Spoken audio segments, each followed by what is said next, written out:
Merci, Monsieur le maire, mes chers collègues. Je ne pensais pas démarrer ce conseil en citant le pape. Je ne pensais pas d'ailleurs un jour reprendre les propos du pape et les partager dans une instance républicaine. C'est évidemment plus facile pour moi de citer Michel Rocard. Mais il faut bien dire que ce dernier nous a agréablement surpris lors de son passage à Marseille en rappelant que les naufrages ne doivent pas rester des faits divers. Il a de plus asséné la France de faire preuve de davantage de solidarité avec les migrants. Faire solidarité est possible. Nous avons un devoir d'humanité et n'en déplaise au président de la République, s'il pense que la France fait sa part, nous pensons, à Lyon comme à Lampedusa, que cette part n'est pas suffisante. Cette part n'est pas suffisante, non. La crise migratoire que connaît l'Europe, comme la succession de naufrages en mer de ces derniers mois, démontre bien notre incapacité à penser collectivement une politique d'accueil à la hauteur des enjeux. Cette part n'est pas suffisante et nous ne pouvons l'ignorer dans nos rues, car nous ne sommes pas équipés pour accompagner la misère.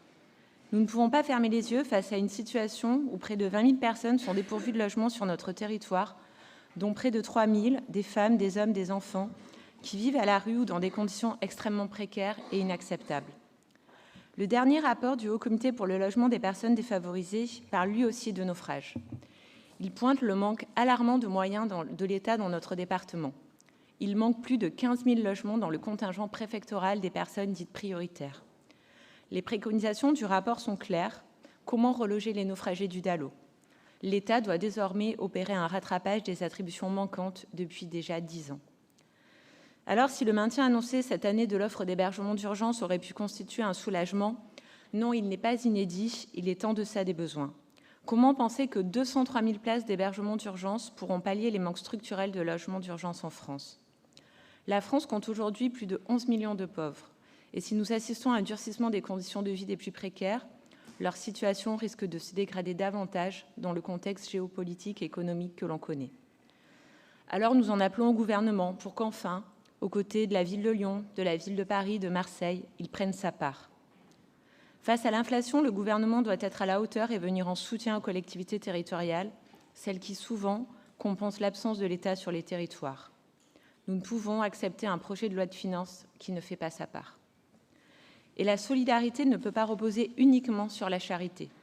Je ne peux penser que le gouvernement compte uniquement sur la charité des grands groupes pour financer les politiques de solidarité et notamment l'aide alimentaire.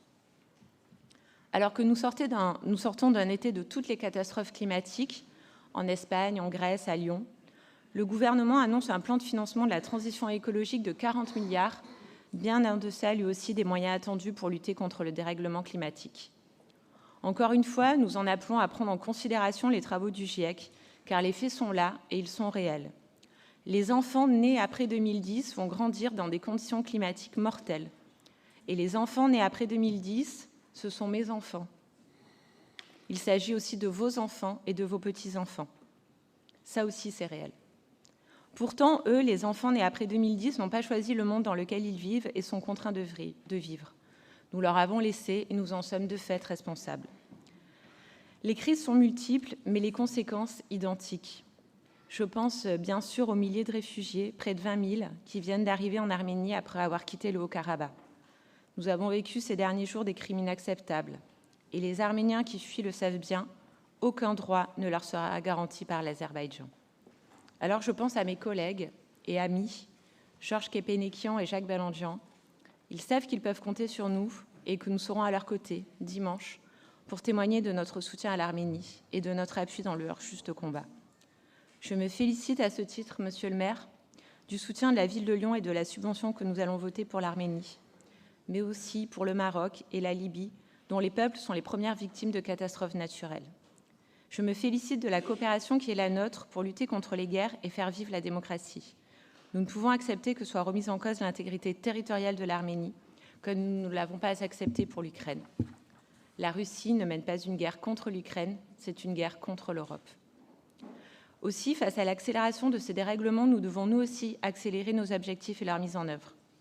C'est pour ce faire qu'à Lyon, nous avons choisi d'investir dans des mesures concrètes de transition écologique qui passent par une végétalisation des espaces publics et des cours d'école, la rénovation thermique et énergétique de nos bâtiments et de nos équipements sportifs.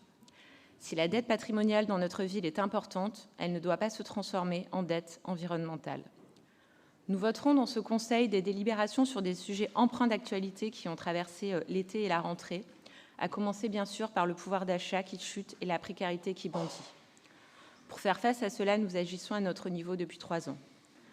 20 000 mètres carrés d'espaces végétalisés, un fonds d'inflation énergie d'1,3 million, 130 000 € destinés aux associations de lutte contre la précarité alimentaire, une programmation ambitieuse en matière de logement, un fonds d'investissement culturel, le déploiement des actions financées dans le cadre du budget participatif, le renforcement des services publics, l'entrepreneuriat responsable avec un label engagé à Lyon, la refonte du plan climat et l'engagement climatique pour Lyon 2030.